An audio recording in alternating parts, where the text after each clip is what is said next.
योग वासिष्ठ महारामायण मुमुक्षु प्रकरण 13वां सर्ग। जीवन मुक्ति के फल सहित वैराग्य आदि गुणों का उदय और विशेष करके सम का वर्णन इस 13वें सर्ग में किया गया है। श्री वशिष्ठ जी बोले, आत्मा का साक्षात्कार करने वाले महात्मा इस ज्ञान दृष्टि को अवलंबन करके साम्राज्य के अभ्युदय को प्राप्त हुए के समान आनंद से संसार में विचरते हैं, न सोचते हैं और शुभ और अशुभ का ग्रहण व त्याग नहीं चाहते। इसीलिए उनके साधनों की भी प्रार्थना नहीं करते, सब कुछ व्यवहार करते हैं और वास्तव में कुछ भी नहीं करते। असंग आत्मा के दर्शन से निर्लेप रहते हैं, शास्त्रीय कर्म करते हैं तथा सन्मार्ग में चलते हैं और ग्रहण तथा त्याग पक्ष से रहित अपने आत्मा में ही पूर्ण रहते हैं। व्यवहार दृष्टि से ज्ञानी लोग आते हैं, जाते हैं, कर्म करते हैं और बोलते हैं, परंतु आत्म दृष्टि से न वे आते हैं, न जाते हैं और न कर्म करते हैं और न वाणी से बोलते हैं। हे राम जी, आत्मा का ज्ञान होने पर अविद्या के जितने कार्य हैं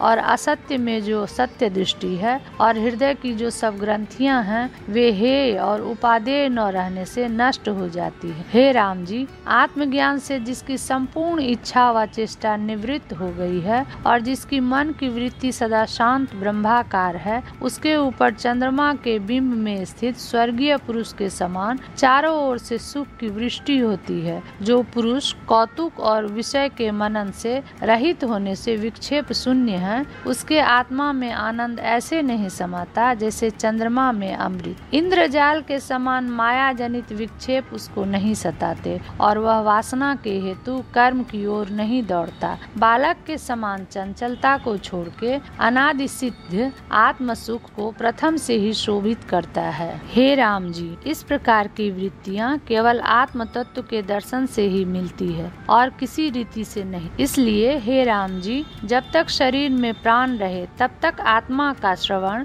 मनन, निधि ध्यासन और ज्ञान संपादन करें। हे राम जी, निरंतर अभ्यास से, अपने अनुभव से, शास्त्र से और गुरु से एक अर्थ का निश्चय हो जाता है और इस निश्चय से निरंतर आत्मा का दर्शन होता है। जिन्होंने शास्त्र और उसके अर्थ का अनादर किया है और ज्ञानी महात्माओं की उपेक्षा की है, ऐसे मूढ़ पुरुषों के समान कष्ट दशा में भी नहीं होना चाहिए। अपने शरीर में ही विद्यमान मूर्खता जैसी दुखदायी है, ऐसा दुखदायी मनुष्यों को न तो कोई रोग है, न कोई विष है और न कोई आपत्ति है। थोड़े बुद्धिमान मनुष्यों की भी मूर्खता को जैसे यह शास्त्र नाश करता है, वैसे दूसरा नहीं। जिनको परमात्मा से प्रीति हो अर्थात जो आत्मज्ञान के अभिलाषी हो, उनको पूर्वापर अविरुद्ध अनेक दृष्टांतों से रमणीय सुखदायक यह संपूर्ण शास्त्र अवश्य सुनना चाहिए। तरने में कठिन बड़ी बड़ी आपत्तियां और जो संपूर्ण दुष्ट योनि हैं, वे सब अज्ञान से ऐसे उत्पन्न होती हैं जैसे खदीर के वृक्ष से कांटे। हे राम जी, हाथ में शराब लेके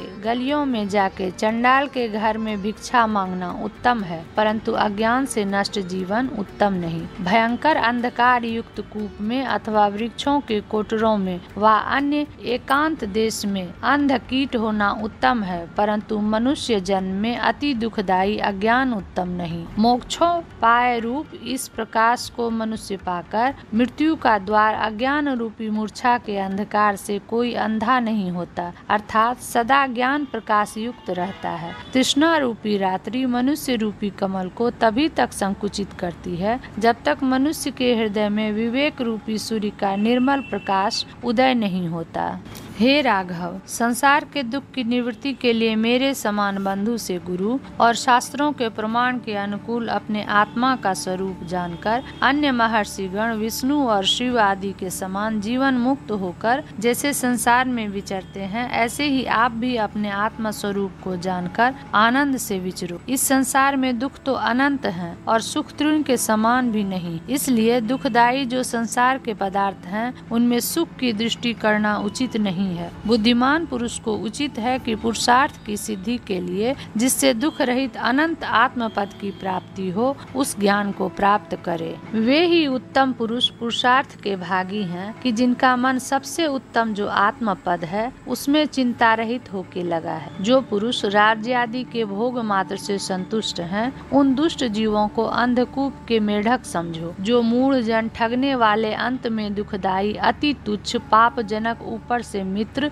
परंतु भीतर से शत्रु रूप भोग रूपी सर्पों में निमग्न हैं, वे दुर्बुद्धि एक संकट से दूसरे संकट में, एक दुख से दूसरे दुख में, एक भय से दूसरे भय में और एक नरक से दूसरे नरक में सदा जाया करते हैं। हे राम जी, इस संसार में सुख के अनंतर दुख और दुख के अनंतर सुख सदा आता रहता है। प्राणी कभी ज्ञान बिना सर्वथा सुखी नहीं होता, क्योंकि संसारी सुख दुख की अवस्था बिजली के समान क्षण भंगुर है। जो आपके सदृश विरक्त महात्मा और एकांत सेवी है, वे ही पुरुष वंदनीय और भोग तथा मोक्ष के भागी हैं। प्राणियों को उचित है कि वैराग्य और अभ्यास के संबंध से उत्तम विवेक का आश्रय लेकर इस संसार की आपत्ति रूप नदी के पार उतरे। विष के समान मूर्छा देने वाली जो संसार की माया है, उनमें विवेकी विचारवान पुरुष को उचित है कि कभी असावधान न रहे।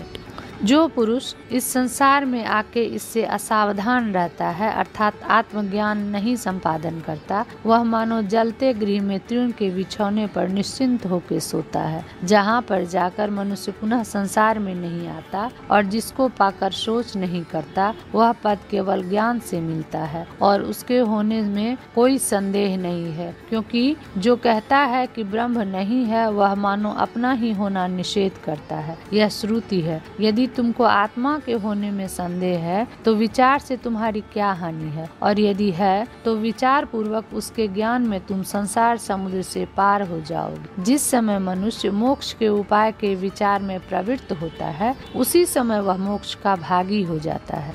नाश रहित, शंका रहित, शांत तथा भ्रम शून्य केवली भाव को छोड़ के तीनों लोक में और कोई मोक्ष का उपाय नहीं। उस केवली भाव के प्राप्त होने पर कैवल्य मुक्ति की प्राप्ति में कुछ भी क्लेश नहीं होता और ज्ञान के सिवाय धन, मित्र और बंधु कोई भी काम नहीं आता। आत्मज्ञान के लिए हाथ पैर चलाने की आवश्यकता नहीं, न देशांतर में जाना पड़ता है, न शरीर को क्लेश देना पड़ता है, न तीर्थों में निवास करना पड़ता है। वेदांत श्रवण, मनन, निधि ध्यासन रूप पुरुषार्थ से द्वैत वासना को निरुद्ध करके ब्रह्माकार दृढ़ वासना से और मन के जीतने से आत्म पद की प्राप्ति होती है।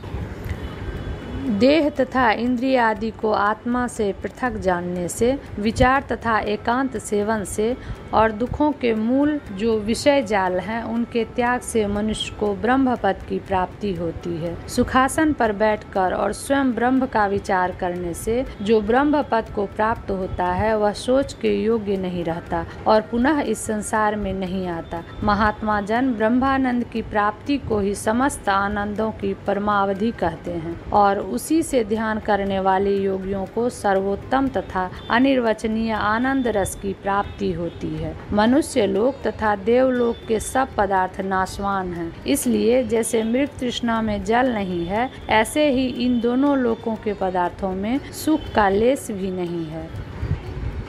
इसलिए शम और संतोष साधन सहित अनंत परमात्मा की प्राप्ति के लिए मन के जय की चिंता करनी चाहिए, क्योंकि उसी से आनंद की प्राप्ति होती है। चाहे चलता हो व बैठा हो, गिरता हो व भ्रमण करता हो, राक्षस हो, दानव हो, देव हो अथवा मनुष्य हो, केवल मन की शांति से ही विकासशील शम शांति रूप पुष्प से शोभित विवेक रूपी बड़े वृक्ष का फल परम पद रूप सुख प्राप्त होता है। परम पद की प्राप्ति से व्यवहार में तत्पर होने पर भी जीव का संसारी कार्यों से संबंध नहीं रहता। आकाशस्थ सूर्य के समान न तो वह किसी पदार्थ को त्यागता है और न किसी को ग्रहण करता है। जो मन प्रशांत, निर्मल, विश्रांत, भ्रम तथा चेष्टा रहित और विषय की अभिलाषा रहित है, वह न तो कुछ चाहता है और न कुछ त्यागता है, क्योंकि वह चारों ओर से पूर्ण है। मोक्ष के द्वार पर द्वारपाल हैं, उनको क्रम से विस्तार पूर्वक सुनो। उनमें से एक के साथ भी मेल होने से मोक्ष के द्वार में मनुष्य का प्रवेश हो सकता है। सुख की आशा रूप ताप के समान और दोष दशा से पार होने के अयोग्य यह संसार रूपी मरुस्थली शम से चंद्रमा के किरण के समान प्राणी के लिए शीतल हो जाती है, क्योंकि शम से ही मोक्ष प्राप्त होता है। शम ही परम पद है, शम ही शिव है, शम ही शांति का मूल है और शम से ही भ्रम का निवारण होता है। जो पुरुष शम से तृप्त हो रहा है और शम से जिसका चित्त भूषित है उसका शत्रु भी मित्र हो जाता है। शम रूपी चंद्रमा से जिसका अंतःकरण अलंकृत है उसको समुद्र के समान परम शुद्धता प्राप्त होती है। जिस सज्जन महात्माओं के हृदय कमल में शम रूपी कमल विकसित हुआ है वे महात्मा जन 2 कमलधारी विष्णु भगवान के समान हैं। जिनके कलंक रहित मुख पर शम रूपी लक्ष्मी शोभित हो रही है वे अपनी सुंदरता से इंद्रियों को जीतने वाले अपने कुल के चंद्रमा वंदनीय हैं। त्रैलोक्य की संपत्तियों में कोई भी इतना आनंद नहीं देती जितना कि साम्राज्य संपत्ति तुल्य शम के ऐश्वर्य सुख देते हैं। संसार के दुख और तृष्णा तथा मन की अनेक पीड़ा सब शांत चित्त वाले के ऐसे नष्ट हो जाते हैं जैसे महान अंधकार सूर्य के प्रकाश से। आश्चर्यजनक सब प्राणियों का चित्त चंद्रमा से वैसा प्रसन्न नहीं होता जैसा कि एक शांत मनुष्य के देखने से। जो मनुष्य शम से शोभायमान है और सब प्राणियों पर कृपा करने वाला तथा सज्जन है उसके ऊपर परमात्मा आप ही कृपा कर प्रसन्न होता है। जो मनुष्य शम से शोभायमान है उसके ऊपर क्रूर और कोमल हृदय वाले संपूर्ण प्राणी विश्वास करते हैं जैसे माता पर। अंतःकरण में जो सुख शम से प्राप्त होता है वह न तो इंद्र हो के अमृत पान से होता है और न विष्णु हो के लक्ष्मी के आलिंगन से होता है। हे राम जी, यह मन जो शारीरिक तथा मानसिक अनेक दुखों से चलायमान हो रहा है और तृष्णा रूपी रस्सी से इधर उधर खिंचा रहा है उसको शम रूपी अमृत से सींच के शांत करो। हे तात, जहाँ बुद्धि शम से शीतल है वहाँ जो कुछ करते हो खाते हो वह मन को अत्यंत स्वादिष्ट लगता है, अन्यथा नहीं। हे राम जी, शम रूपी अमृत से सिंचित मन से ऐसा सुख प्राप्त होता है कि जिससे कटे हुए भी अंग पुनः जुड़ जाते हैं। शम से शोभायमान पुरुष से पिशाच, राक्षस, दैत्य, शत्रु, व्याघ्र और सर्प कोई भी द्वेष नहीं करता। उत्तम शम रूपी कवच से जिसके समस्त अंग रक्षित हैं उसको कामना ऐसे नहीं छेदन कर सकते जैसे वज्र की शिला को बाण।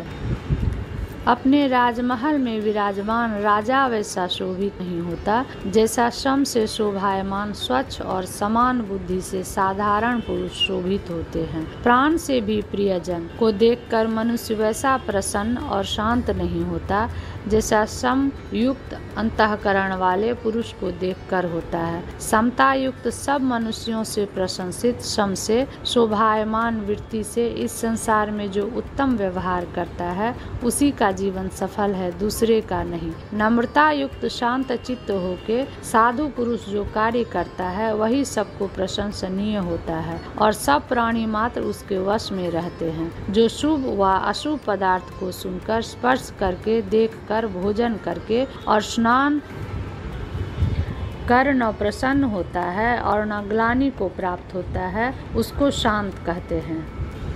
जो पुरुष प्रयत्न से संपूर्ण इंद्रियों को जीतकर सब जीवों में समता से वर्तता है और सुख आदि की इच्छा नहीं करता उसको शम युक्त कहते हैं। अपनी शुद्ध बुद्धि से दूसरे की कुटिलता आदि को जानकर भी जो भीतर और बाहर एक रस रहता है और जिसमें मोक्षोपाय के संपूर्ण कर्तव्य देख पड़ते हैं उसको शांत कहते हैं। मृत्यु आदि के भय से उत्सव में और क्रोध के समय में जिसका मन व्याकुल न हो किंतु चंद्रमा के बिंब के समान निर्मल हो उसको शांत कहते हैं। हर्ष और शोक के स्थान में वर्तमान भी जो न तो प्रसन्न होता है और न क्रोध करता है और जो सुषुप्त की दशा के समान स्वस्थ चित्त रहता है उसको शांत कहते हैं। अमृत के प्रवाह के समान सुख देने वाली प्रसन्नता युक्त जिसकी दृष्टि सब प्राणियों के ऊपर पड़ती है उसको शांत कहते हैं। जिसका अंतःकरण शीतल है और जो संसार के विषयों में व्यवहार करता हुआ भी उनमें अत्यंत आसक्त नहीं होता और न मूढ़ हो उसको शांत कहते हैं। दीर्घ काल की बड़ी बड़ी आपत्तियों में भी मिथ्या और नश्वर देह आदि में जिसके मन में अहम बुद्धि नहीं है उसको शांत कहते हैं। व्यवहार करते हुए भी जिस पुरुष की बुद्धि आकाश के सदृश विकार रहित और रागादि कलंकों से शून्य है उसको शांत कहते हैं। संसार में तपस्वियों में पंडितों में, यज्ञ करने वालों में, राजाओं में, बलवानों में और बड़े बड़े गुणियों में जो शांत है वही शोभायमान होता है। हे राम जी, शम में आसक्त महान गुणों से शोभायमान महात्माओं के चित्त में शांति ऐसे उदय होती है जैसे चंद्रमा से चंद्रिका। सब गुण समूहों की अवधि, सब पुरुषार्थों का मुख्य भूषण, अनेक संपत्तियों से युक्त जो शम है वह संकटों में और भय के स्थानों में भी शोभित होता है। हे रामचंद्र जी, यह शम रूपी सबसे उत्तम अमृत है, इसको दूसरे नहीं हर सकते। श्रेष्ठ पुरुषों ने इसकी बड़ी सावधानी से रक्षा की है और महात्मा जन इसी का आश्रय लेके परम पद को प्राप्त हुए हैं। पुरुषार्थ आत्मज्ञान की सिद्धि के लिए आप भी उसी क्रम को पालन कीजिए। इत्याकर्षे वसिष्ठ महारामायणे वाल्मीकिये देवदूतोक्ते मोक्षोपाये भाषानुवादे मुमुक्षु व्यवहार प्रकरणे शम निरूपणं नाम 13 सर्गः।